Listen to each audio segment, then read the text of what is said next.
and we're back with Monthly Stars. It's our monthly show where we celebrate our incredible volunteers in our Salem Kids and Salem Students Ministries. We've got 2 more amazing volunteers this month. Let's check it out.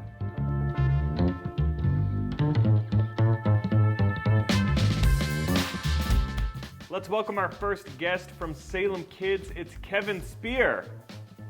Hey, hey, hey! Hey! Welcome to the show. Thank you. Great to So be glad here. you were able to make it today. Oh yeah, wouldn't miss it for the world. Yeah. Paula would make sure I would get up. Hey, Merry Christmas! It's December. Yeah, And it's so exciting. 'tis the season. We got the Christmas tree up behind us. Is that in the shot? I don't even know, but it's back right there. We can see it. It's beautiful. So we're super excited that you're here. Hey, as you know, because it's Monthly Stars, you get paid in Starbucks. I'm excited about this. And so we picked up a drink for you All on the right. way in. What is your drink? Oh, it is Starbucks dark roast.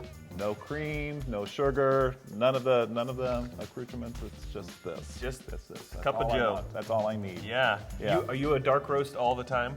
Definitely. Yeah. Yeah? Just kind of plain. Yep. That's just me. Yeah, I mean, this is the Christmas, I got the same this morning. This is like the holiday Christmas blend, and I like Yeah, this one. Some yeah. of the ones are a little bit, and sometimes in the summer it's just a little too heavy for me, but It can be. I Yeah. love the holiday one, it's really good. Yeah, can't beat it this time of the That's year. right, and That's you got a right. venti instead of a normal grande because the coffee's cheaper than the espresso drinks that other people get. So Exactly. There you get go. you save them some money. And it'll make large group go that much better. But That's right. there you go. That's right. The You kids get will it be there with the excited kids. that I'm a little hyper this morning.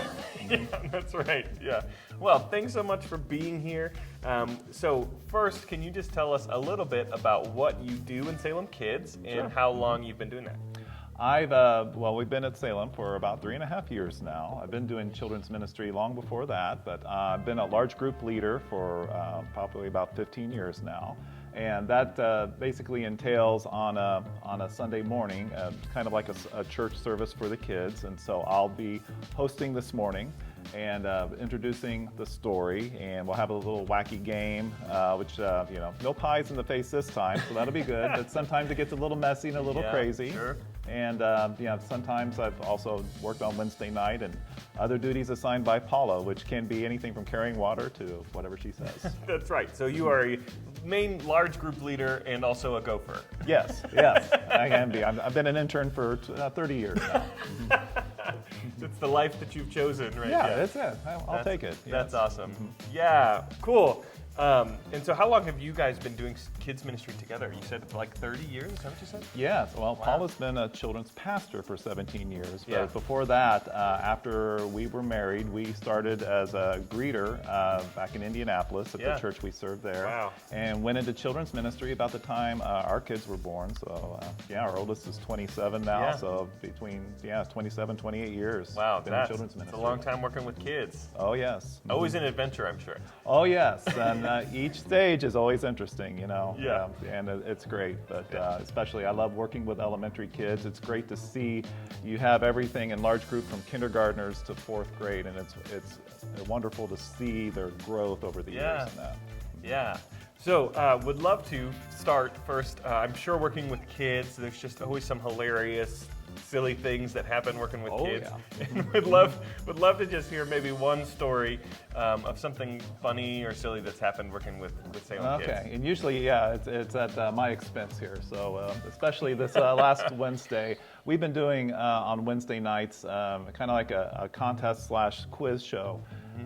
Where the kids have been competing, learning Bible questions, and in this we each had a mascot. And the year before, I was the yellow team both years, and the year before we decided we were going to be the Yellowphants, the yellow elephants. The Yellowphants. So we did that, and it's like, well, what are we going to do to top it this year? And That's so, a hard one to top. Right. Yeah. So here this fall, got around with the kids, and it's like, hey, what can we do? I think Yellow Jackets would be a great mascot. And the kids, They're fierce, they're tough. yeah, I think they were a little scared of the Yellow Jackets, a little too fearful for them, and we had different things. And all of a sudden, one of the kindergartners say, "Yellow Kevins," and I'm like, "What? Yellow Kevins? No, we need an animal. We need something fierce."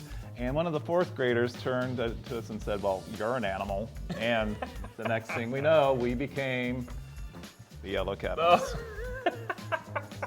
So yeah, Wow, I that's had to do awesome. the whole thing there. So yeah, so I guess that's where we are from now on. Yes. How did you guys do?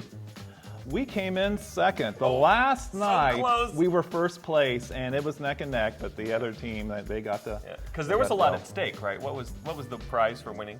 They got to go to a bounce house here in Huber Heights. Yeah, and the do Get that Air, Get the Air. trampoline. Yeah, and do all of that. And Yeah. yeah. That's one of the things that maybe the kids are like super excited about, but the leaders are like, ugh, jumping on a trampoline. Yeah, yeah, my back. Oh, we watched them. It was great to watch them. Yes, yeah, that's awesome. Well, maybe next year the yellow team can pull it out. We'll see. We'll Yeah, see. but that's awesome.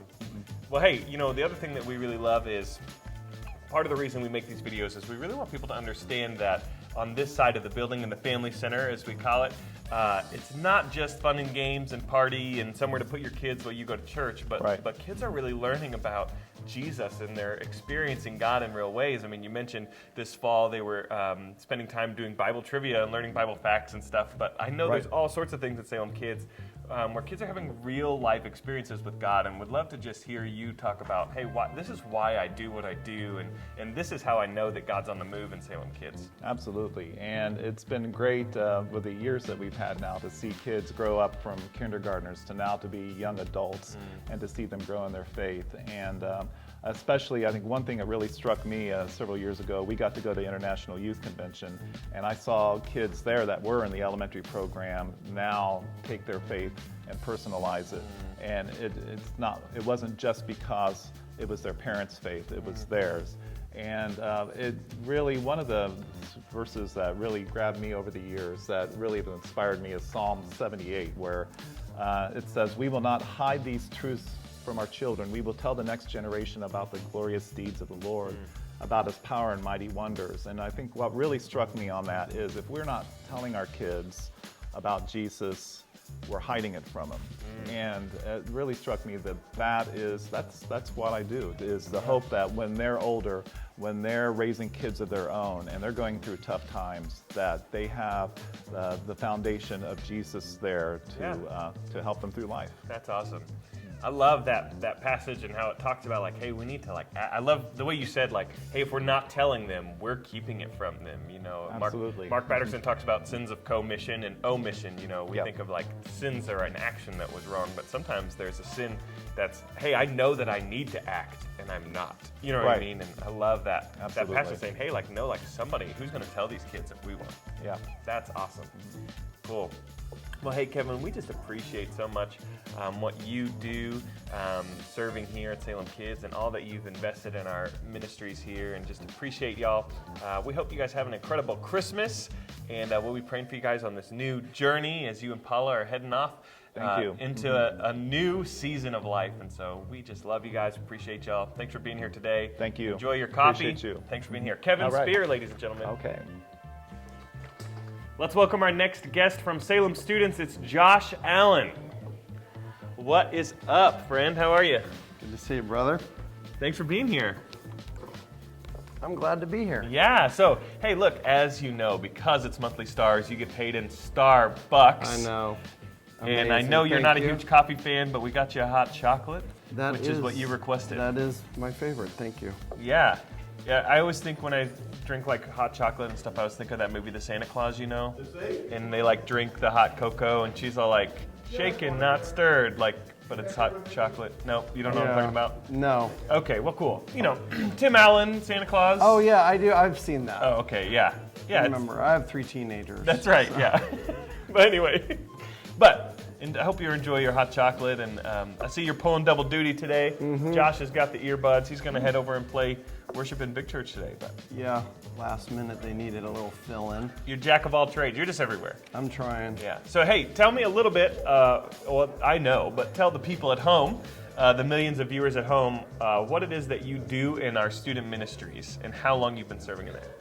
I think we were figuring this out last time we were talking. It was like around 2 years. Yeah.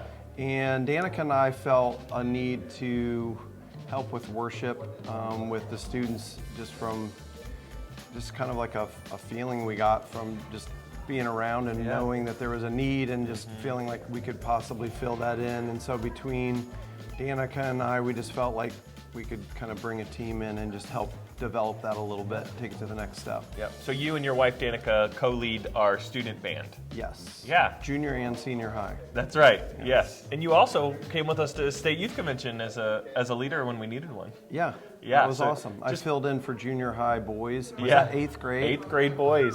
Man, it's been some years, but the night was interesting. Well, you Let's know, just say. we'll get to those stories in a minute. But yeah, so your main responsibility is you help co-lead our student band, and Yep. that's been a huge blessing for our student ministry. Before, we had one student who played a guitar, and if she was unavailable, we just didn't have anybody. Yep. And so when you guys showed up, that was such a huge blessing for us, and you guys have done such a great job working with our teenagers and coaching them through leading worship and stuff. So I know working with teenagers, there's always just some silly, crazy, zany things that happen. And so I would love to just hear first a story from you about maybe something crazy or silly that's happened working with our teenagers here at Salem. Yeah. I'm going to revisit the 8th grade sleepover night. Okay. The state youth convention. Yeah, state youth convention, and I'm not good at the initials. That's so, okay. Yeah. Yeah. OSYC. OSYC. That's right. We got Ohio State Youth Convention. Yes, it's yeah. pretty simple. But And so you were with 8th grade boys. Our Salem kids were in like grade and gender, so 8th grade boys were all together at somebody's house. yes. Yeah. So they had a hot tub at this house. Yeah. And so we went in, and I was braving. The other leaders wouldn't go in, but I went into the hot tub with the guys. And let's just say it was an experience I will never forget. No, they were just going crazy and jumping around, and one of them hurt his leg really bad, and so it was, Acting like the hot tub was a pool instead of a hot tub. exactly. Yeah. Diving off the edge, Oh, sure, naturally. cannonballs, Oh my the gosh. whole thing. Yes. So no, it was good. Nobody really, for the parents out there, nobody got significantly injured. Only one kid had to go to the Yeah, hospital. only one hospital. Just kidding. I've always no promised- kids went to the hospital. Yeah, I've always promised no death, but there is possibility of injury. That's right. Yeah. Yeah. If your youth group activities do not include something that might involve a bruise or a scrape. Yeah, I mean, it's not fun. That's right. Yeah. So, anyways, but yeah, I'm sure that was an exciting adventure. It was. Yeah. But also, one of the reasons that we make this video is we really want everyone who is on the other side of the building, who maybe doesn't get over here a lot, to know that, hey, in the Family Center, in our kids ministry, in our student ministry, kids are learning about Jesus and they're experiencing God in real ways. And so we'd love to just hear from your perspective about maybe a way that you see God at work in our student ministries. Yeah. Just being here 2 years, I've just kind of watched a couple students that have matured. And one of those is Kyle, and I just saw him and I don't want to say immature, but in the last 2 years, I saw him take a spiritual leadership position that I had never thought he would take, and he, at that point, wasn't stepping into. Yeah. And then in the last 2 years, I've watched that maturity in them, and then this year, several of them stepped up during that OSYC event, and really took a leadership position by sharing first, by encouraging other students and those kind of things. So it was super exciting. Yeah, just to see that growth Yeah. in maturity. Yeah, it's awesome. Sometimes you're too close to something, so you don't see the maturity because it's very gradual. Yeah. So to come in and see a student that you didn't really know and watch them do that in 2 years is pretty exciting. That's awesome. Well, cool. Well, hey, we appreciate all that you do. Thanks for being here today. Thanks for all that you and Danica do for our student ministry. And we just pray that you guys have an incredible Christmas with your kiddos. And it is December now, and so we'll be gearing up for that. But thanks for being here. We appreciate you. We love you. Thank you so much. Josh Allen, ladies and gentlemen. Thank you. And that's it for Monthly Stars this month. We'll be back again next month with 2 more amazing volunteers. Make sure you check out what's happening in Salem Kids by downloading the Parent Q app. Follow along with what the kids are learning. You can also download the Salem Church app to get the Parent Qs for what your teenagers are doing and learning. Thanks for watching this video. We love y'all. We appreciate y'all. Merry Christmas.